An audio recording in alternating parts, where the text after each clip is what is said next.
محترم حضرات، جو آیت کریمہ میں نے آپ حضرات کے سامنے تلاوت کی ہے، اس آیت کریمہ کے اندر اللہ تبارک و تعالیٰ نے ماں باپ کے حقوق کو ذکر کیا ہے، اور ایک نئی قرآن کریم کے اندر بے شمار آیتیں ایسی ہیں کہ جہاں پر اللہ نے اپنی عبادت کا ذکر کیا اور اس کے بعد فوراً ماں باپ کے ساتھ حسن سلوک اور احسان کرنے کے معاملے کو اللہ نے ذکر فرمایا۔ ماں باپ کی ذمہ داری کیا ہے اور اولاد کی ذمہ داری کیا ہے، قرآن کریم میں اور جناب محمد رسول اللہ کی زندگی سے ہر ایک کے حقوق بالکل واضح ہے، اور قرآن کریم نے ہمیں سب سے پہلی جو تعلیم دی ہے اور قرآن کریم کی جو سب سے پہلی آیت نازل ہوئی ہے، اقرأ باسم ربک الذی خلق، کہ اللہ تبارک و تعالیٰ نے اس امت کو پڑھنے کا، علم سیکھنے اور پڑھنے اور یاد کرنے کا حکم اللہ تبارک و تعالیٰ نے دیا، اور آقا دو جہاں تاجدار مکی و مدنی جناب محمد رسول اللہ صلی اللہ علیہ وسلم نے فرمایا کہ ہر مسلمان مرد عورت پر اتنا علم سیکھنا فرض ہے کہ جس کی وجہ سے اس کو حلال اور حرام کا فرق معلوم ہو جائے اور زندگی گزارنے کا جنت والا طریقہ معلوم ہو جائے، اتنا علم ہر مسلمان مرد عورت پر سیکھنا فرض ہے۔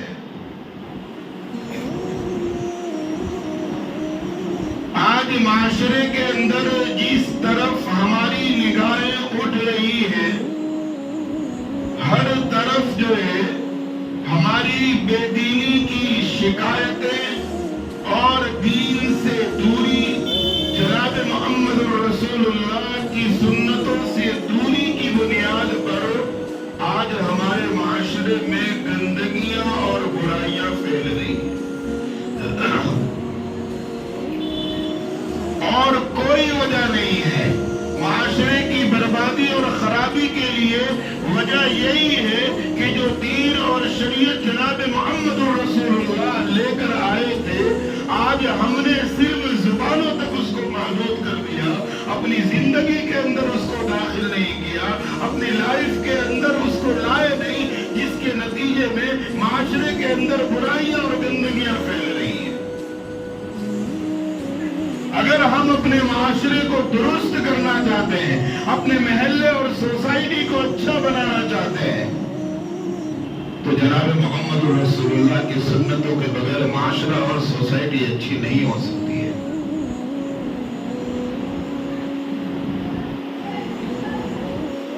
آج ہم اخبارات اٹھا کر کے دیکھیں، نیوز دیکھیں، تو ہر طرف جو ہے اتنے حالات اور اتنی قسم کی پریشانیاں اور جو ہے مصیبتیں مسلمانوں کو گھیر رکھی ہے، اور اس پریشانی کا حل جو ہے ہم دنیا کی چیزوں میں تلاش کر رہے ہیں، حالانکہ اس کا حل جناب محمد رسول اللہ کی زندگی ہے۔ تو اللہ نے اور اللہ کے نبی نے اس امت کو سب سے پہلا پیغام جو دیا ہے، اقرأ باسم ربک کے ذریعے، کہ علم سیکھنا پڑھنا اس کا حکم دیا ہے، لیکن آج ہم نے اپنے دل و دماغ میں اس آیت کا مطلب اور حدیث پاک کا مطلب ہم نے یہ دل و دماغ میں بٹھا لیا کہ طلب العلم فریضۃ علی کل مسلم و مسلمہ کے ذریعے ہم نے دنیا کی تعلیم کو سمجھ لیا اور دین کی تعلیم کو بس پشت ڈال دیا۔ اس سے دنیا کی تعلیم مراد نہیں ہے، یہ دنیا کی تعلیم ہمیں حلال و حرام کا فرق نہیں سمجھائے گی، ماں باپ کا مقام نہیں سمجھائے گی، عبادت کا طریقہ نہیں سمجھائے گی، معاملات کا طریقہ نہیں سمجھائے گی، معاشرے میں زندگی گزارنے کا طریقہ یہ دنیا کی تعلیم ہمیں نہیں بتلانے والی ہے۔ لیکن آج دنیا داروں نے، بہت سارے لوگوں نے اس آیت کا اور اس حدیث کا مطلب اپنے اسکولوں میں، اپنے کالجوں میں اور اپنی کمپنیوں کے اندر اور اس چیز کو بتا رہے ہیں مسلمانوں کو کہ دیکھو تمہارا اسلام خود کہہ رہا ہے کہ علم سیکھو، نالج لو، حالانکہ دنیا کی تعلیم اس سے مراد نہیں ہے، اس سے دین کی تعلیم مراد ہے۔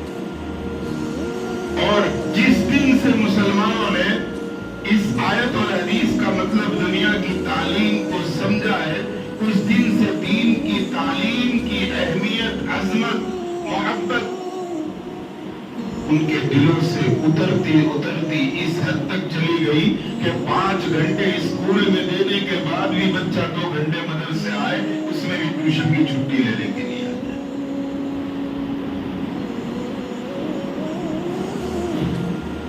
جب ہم نے دنیا کی تعلیم کو فوقیت دی ہے، دین کی تعلیم کی اہمیت کو گھٹایا ہے، جس کے نتیجے میں آج ہمارے معاشرے کے اندر چاہے وہ ٹیوشن کلاسز ہو، چاہے اسکول ہو، کالج ہو، ہماری نئی نسلیں جو ہے اسکول، کالج وغیرہ اور ٹیوشن کلاسوں کے ذریعے گناہوں کے راستے پر اتنی تیزی سے جا رہے جس کا ہم اور تم اندازہ نہیں لگا سکتے۔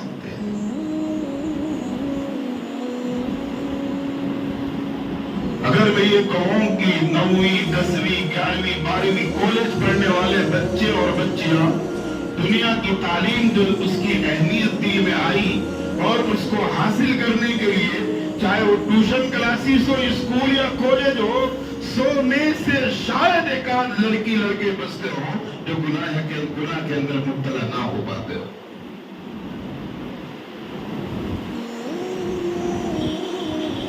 اور کالجوں کا ماحول ابھی آپ نے دیکھا ہوگا مظفر نگر کے کیا حالات ہو کہ بردے میں کالج کے نام پر لڑکیاں جو ہے ایسے گھٹوں سے پکڑی گئی ہیں جس کا ہم اور تم اندازہ نہیں لگا سکتے کہ اسکول کا دفتر ساتھ میں ہے، کالج کا بیگ ساتھ میں ہے، اور گناہوں کے اڈوں پر جا کر کے وہ پیسے کما کر کے اپنی زندگی کے عیش و موج پورا کرنے کے لیے کالج کے نام پر گناہوں کے اڈے تک پہنچ رہی ہے۔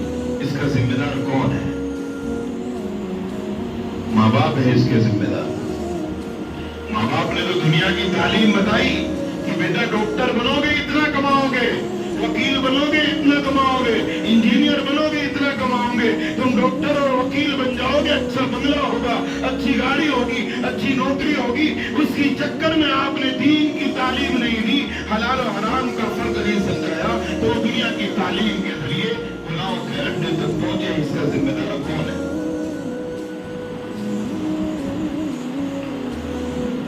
کالج تو چھوڑیے، آپ 7ویں، 8ویں، 9ویں، 10ویں پڑھنے والے بچے اور بچیوں کو، ٹیوشن کلاس جانے والے بچے اور بچیوں کو آج کل ماں باپ نے گناہ کرنے کی ایسی آزادی دے دی کہ فون اور گاڑی تک دے دی، اور پتا بھی نہیں کہ اس فون اور اس گاڑی کے ذریعے ہماری نسلیں کہاں تباہ ہو رہی ہے۔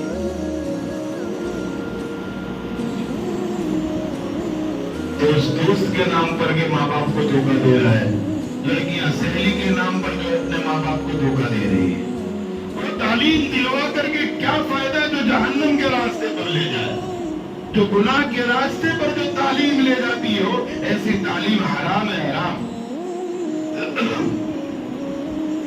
وہ بھی بالغ بچیاں، ماں باپ اکیلے اسکول آنے دے رہے، جانے دے رہے، یہ گناہ کبیرہ ہے، گناہ کبیرہ۔ اسکول اور کالج آ رہے جا رہے، یہ گناہ کبیرہ ہے، کیونکہ دنیا کی تعلیم فرض نہیں ہے۔